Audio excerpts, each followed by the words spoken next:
My name is Jeremy Arnold, and this is my story.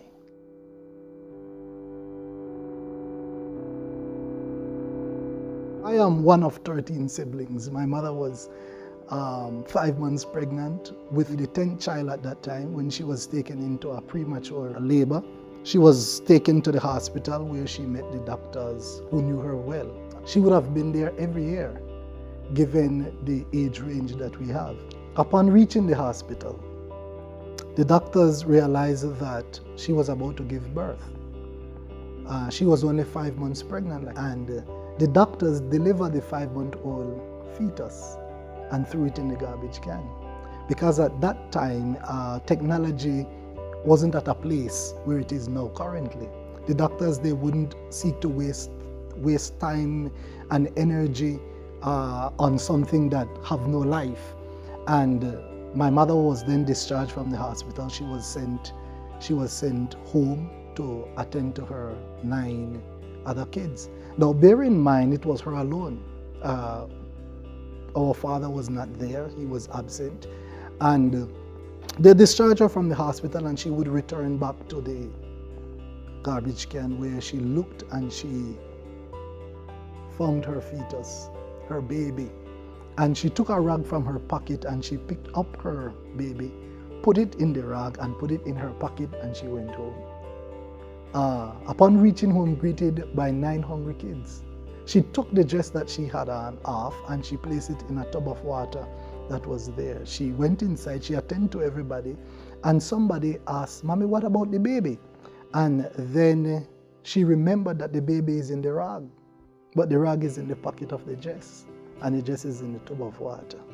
And she ran outside, searched among the clothes in the water, and she found there her baby still alive.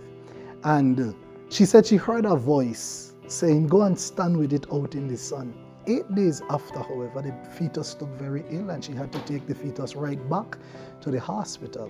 And the doctor was amazed that after 8 days, the fetus is still alive, and they discovered that the fetus' blood was poisoned, and the fetus was in need of a blood transfusion. However, they told my mother that there is no blood in the blood bank. They had only one blood, and it is the blood of a white man that was not yet screened. My mother, with the faith that she has and the courage that she has, she said, "Give it to him. That's the blood that belongs to him." Trying to appease this lady, the doctors knew well that this is a hopeless case, but to get rid of this lady, they did the blood transfusion. And after they would have finished, they finished about 11:30 the night. The doctors went to my mother and said, "You could go home, because at midnight, half an hour from this time, that fetus will die," because we did not follow protocol. We did not do what was necessary to be done for this to have been a success. 1 hour, however, after midnight, when they went to check upon the fetus, my mother told me from down the hall they could have heard a heart beating very loud, and it was the heart of the fetus. 1 year later, the fetus was still alive, but the fetus was very ill. So my mother had to take the fetus back to the hospital, where she met there the same doctor and the same staff. Now somebody might ask, why didn't she go to another hospital? Well, the truth is, she was extremely poor, and she couldn't afford going to another hospital. But more than that, at hindsight now, I see that it was God working for the life of the fetus. And God would have this doctor and these staff to witness the miracle working power of him. The doctor then was amazed that after 1 year, the fetus is still alive. At this time, you would think that the doctor would recognize that there is a supernatural power working behind the scenes. But the doctor looked at my mother and said, "Don't get too attached. At the age of 2, he will be totally crippled. At the age of 3, he will be totally blind. At the age of 4, he will be a complete retard. And at the age of 5, he will die." I want to say that man can appoint, but God ultimately disappoints.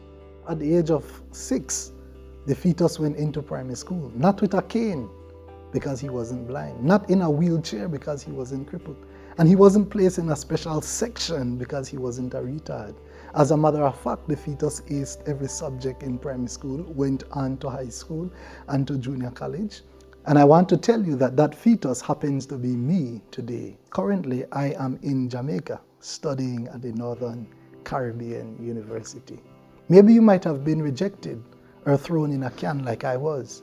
But I want you to know that all is not lost, that God is behind the scenes of your life fighting for you.